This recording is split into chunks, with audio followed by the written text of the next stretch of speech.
Depan portal. Nggak ada. Jangan duduk saya. Balik mobil. Sini ya Allah. Saya menggunakan terkena tembakan. Penjahat rental itu kabur membawa mobil saya.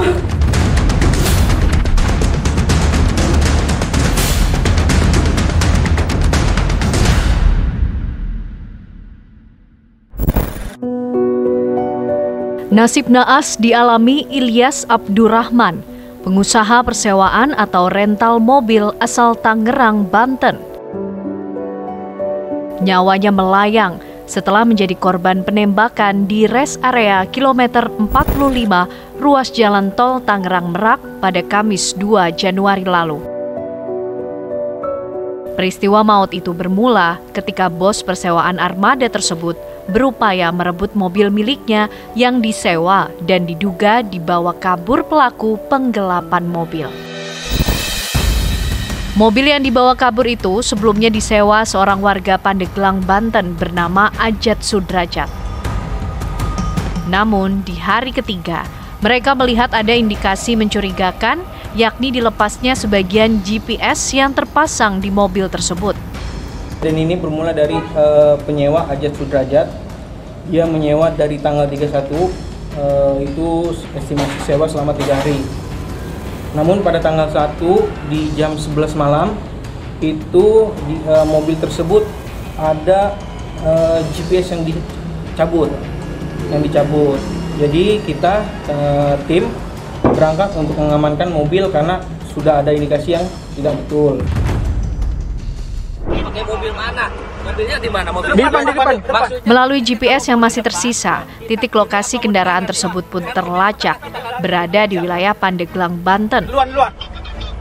Bang, duluan ya Bang ya. Tanpa menunggu waktu, pemilik rental bersama sang anak dan beberapa timnya langsung melakukan pengejaran.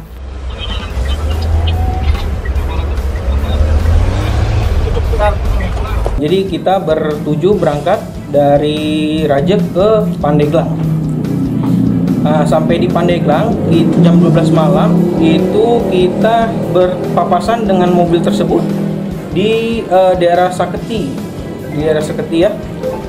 Ternyata pas kita gap mobil tersebut atau kita pepet mobil kami secara hukum, itu ternyata mobil sudah berpindah tangan, bukan dengan Ajat Sudrajat lagi.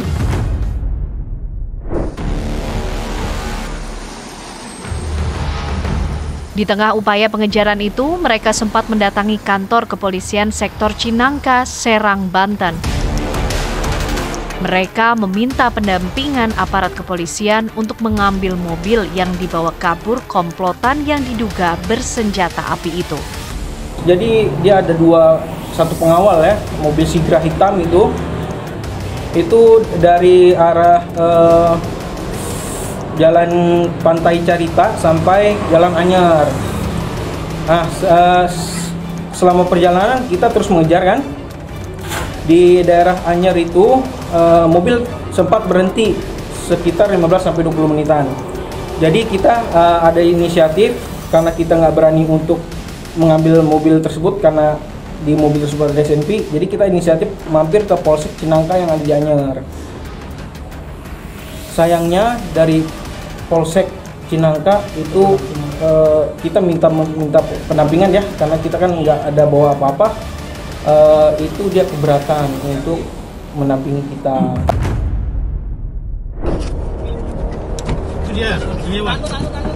Meski permintaan pendampingan ditolak, pengejaran untuk merebut kembali kendaraan yang dibawa kabur itu terus dilanjutkan. Hingga akhirnya mobil itu berhenti di rest area kilometer 45 ruas jalan tol Tangerang Merak. Bersama anggota Asosiasi Rental Mobil Indonesia, mereka kemudian menghampiri para pelaku yang berada di dalam mobil. Nggak ada. Jangan duduk saya.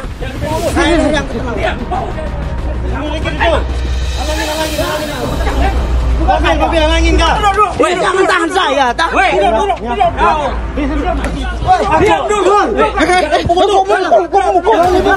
Jangan dipukul. Duduk kah? Mobil yang dibawa kabur itu sudah di depan mata. Namun, saat upaya mengambil alih mobil, mereka diadang oleh tembakan senjata api yang berasal dari mobil lain yang diketahui telah mengawal sejak awal. Maling mobil! Maling mobil!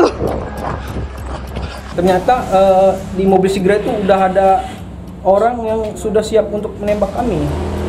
Jadi tembakan keluar. Jadi pada saat itu chaos. Jadi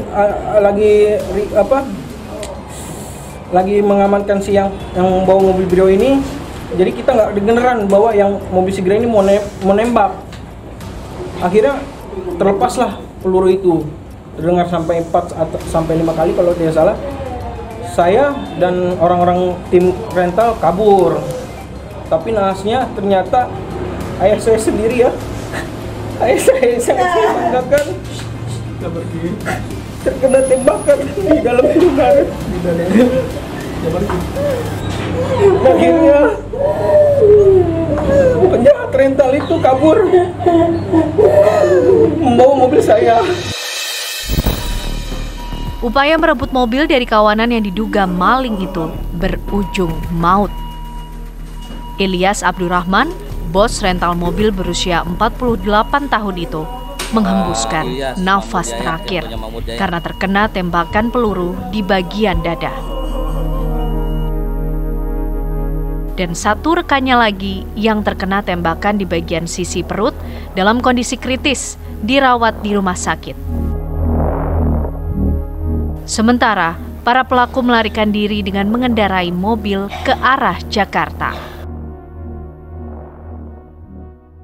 Peran dalam tindak kejahatan, apakah ini sebagai penadah, apakah ini sebagai backing, itu masih belum ditemukan.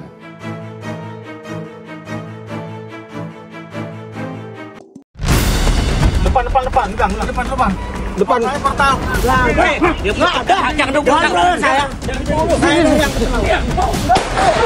Maling mobil! Sini demi Allah! Saya mengatakan terkena tembakan. Penjahat rental itu kabur membawa mobil saya.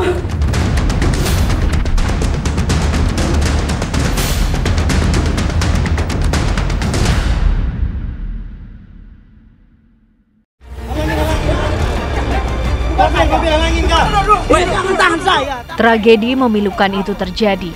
Suara tembakan memecah keheningan malam di res area kilometer 45 ruas tol Tangerang Merak. Aksi pengejaran mobil sewaan berujung pada konfrontasi berdarah, merenggut nyawa Ilyas Abdurrahman, pengusaha rental mobil yang tengah berjuang mempertahankan haknya. Maling mobil! Maling mobil! Ironi memang, ketika upaya mempertahankan haknya justru berujung pada hilangnya nyawa.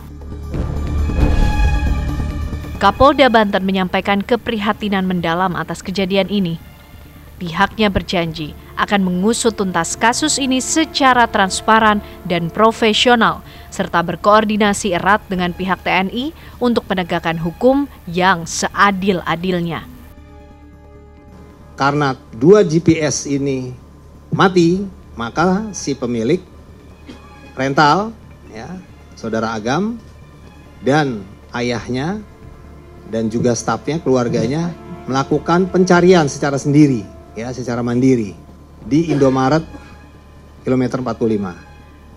Nah, disitulah terjadi, ya, upaya perampasan atau pengambil alihan, ya, maksudnya pengambil alihan dari pihak rental, ya, tapi karena adanya situasi yang agak tarik-menarik di sana, sehingga terjadilah penembakan. Penyelidikan yang mendalam pun dilakukan. Sejumlah pelaku yang terlibat dalam kasus ini pun sudah berhasil ditangkap. Sementara 1 orang pelaku yang berhasil lolos masih menjadi buruan polisi. Fakta lain juga terkuak bahwa ada 3 oknum anggota TNI Angkatan Laut diduga kuat terlibat dalam insiden penembakan tersebut.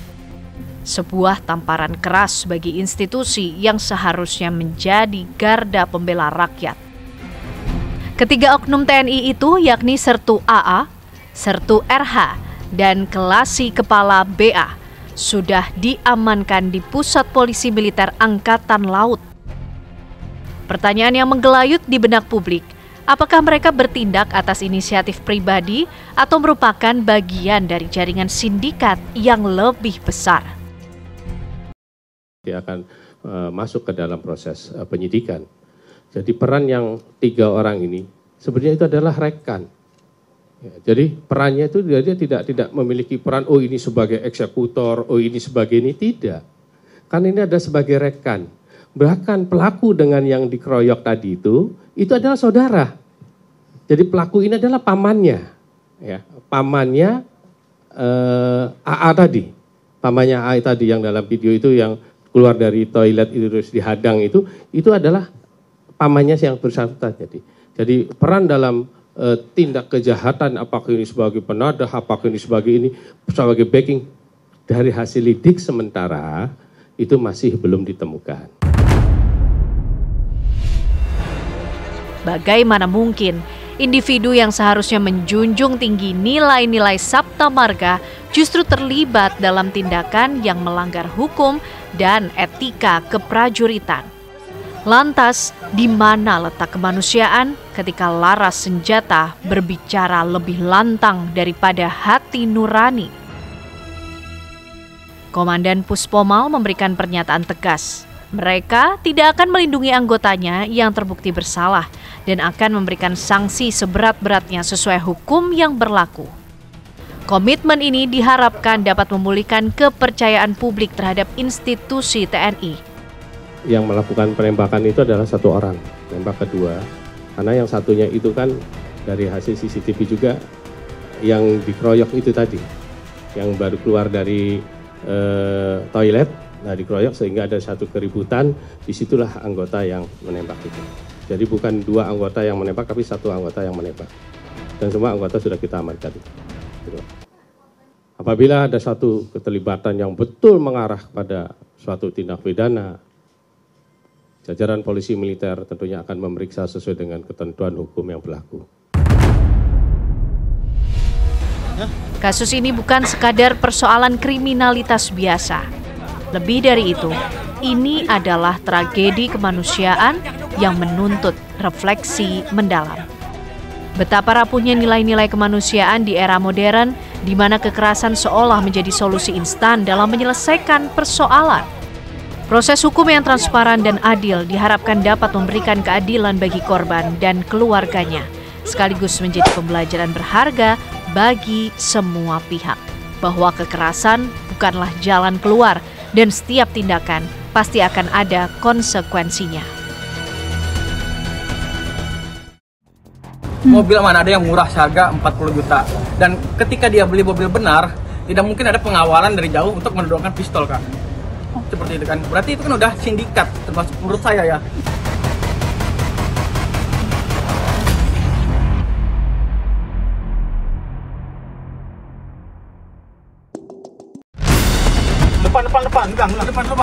Depan. Saya pertama. Nggak ada. Yang depan saya. Balik mobil. Sini di Allah. Saya mengatakan terkena tembakan. Penjahat rental itu kabur membawa mobil saya.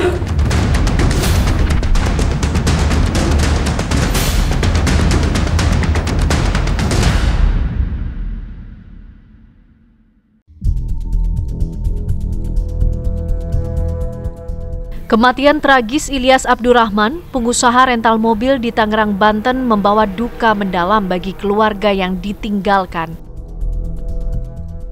Usai pemakaman, keluarga dan kerabat mendatangi lokasi kejadian di res area kilometer 45, ruas jalan tol Merak, Tangerang.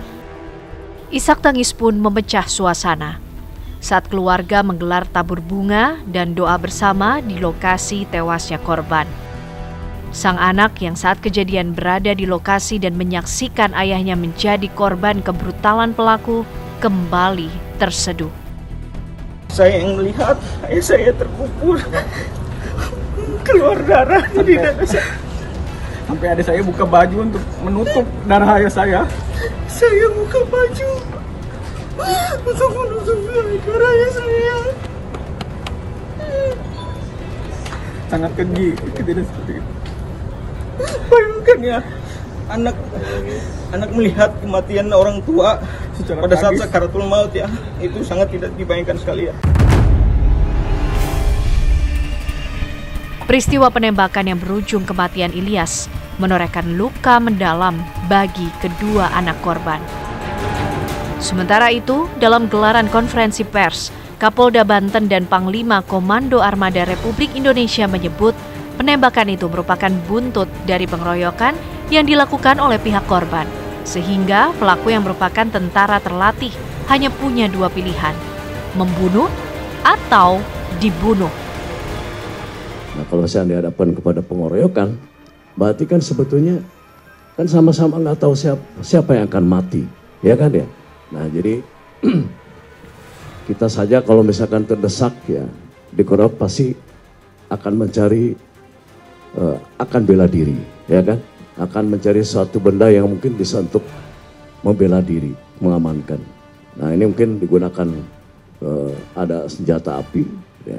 Dan itu kan senjata apinya kan bukan, itu kan dibawa, ya kan ya. Pengeroyokan juga kan tidak berpikir resiko kalau orang yang dikeroyok itu mati, ya nggak? Ya kan? Gitu. Jadi kembali lagi, apalagi mungkin karena tentara juga yang sudah dilatih bagaimana faktor kecepatan, insting segala macam, ya kan. Karena kita sering dengar ada kill or to be killed. Pernyataan itu dianggap menyudutkan oleh pihak keluarga korban. Mereka pun membantah kronologi versi aparat itu. Kita mendengar ada statement pengeroyokan, merasa susah banget mencari keadilan tuh di negara ini menurut saya. Karena nggak sesuai apa yang fakta yang sebenarnya terjadi seperti itu. Kita tuh tidak mengeroyok. Waktu bapak saya memeluk di di rest area, waktu itulah dia yang menodongkan pistol di Saketi. Makanya ada di video itu kan terdengar, mana pistol kamu jatuhkan. Bapak saya sudah menyelamatkan untuk menghindari pistol tersebut. Dua anak korban juga mengaku sudah menceritakan pada polisi bahwa pelaku membawa senjata api. Tetapi respons petugas sungguh mengejutkan.